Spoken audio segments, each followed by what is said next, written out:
एक समय का बात है, एक आदमी ट्रेन से कहीं जा रहा था। उसके पास कीमती हीरो की पोटली थी।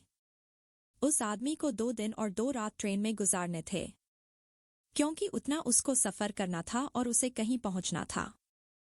सफर के पहले ही दिन एक चोर की नजर उस आदमी के हीरो की पोटली पर पड़ गई। अब चोर ने दिमाग लगाया और एक बड़ा सा बैग लेकर उसे आदमी के पास जाकर बैठ गया और उस आदमी से मीठी मीठी बातें करने लगा। चोर ने सोचा कि रात में जब सब सो जाएंगे तो मैं चुपके से उठकर उन हीरे को चुरा लूंगा। यह सोचकर चोर बड़ा ही खुश होने लगा। जब शाम का वक्त हुआ, 7 या 8 बज रहे थे, तब चोर सो गया। क्योंकि उसे रात में जागना था और हीरे चुराने थे, इसीलिए वो जल्दी से सो गया। जब उस आदमी की सोने का वक्त आया, उस आदमी ने चुपके से अपने हीरो की पोटली अपने बैग में से निकालकर उसके पास जो आदमी सोया था उसके बैग में डाल दी। और उस आदमी के पास कौन सोया हुआ था? वह चोर ही सोया हुआ था। यह सब करने के बाद वह आदमी आराम से सो गया।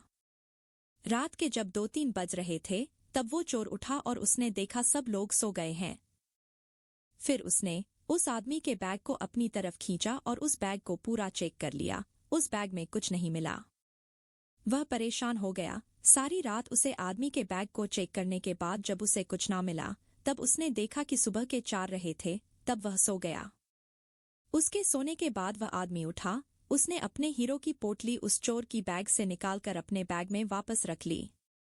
जब सुबह हुई और वो चोर सोकर उठा, उसने देखा कि हीरो की पोटली तो उस आदमी के पास ही है। उसे लगा कि मैं रात मैंने कुछ गड़बड़ की है। शायद उस आदमी के बैग को अच्छे से चेक नहीं किया।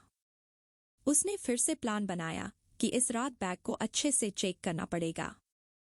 वह चोर फिर से शाम होती ही 7 बजे जल्दी से सो गया और उस आदमी ने फिर से अपने हीरो की पोटली को अपने बैग से निकालकर उस चोर के बैग में डाल दी। चोर रात में फिर से उठा, उस आदमी के बैग को खींचा, फिर से ढूंढने लगा, लेकिन हीरे नहीं मिले। वह परेशान होकर फिर से सो गया।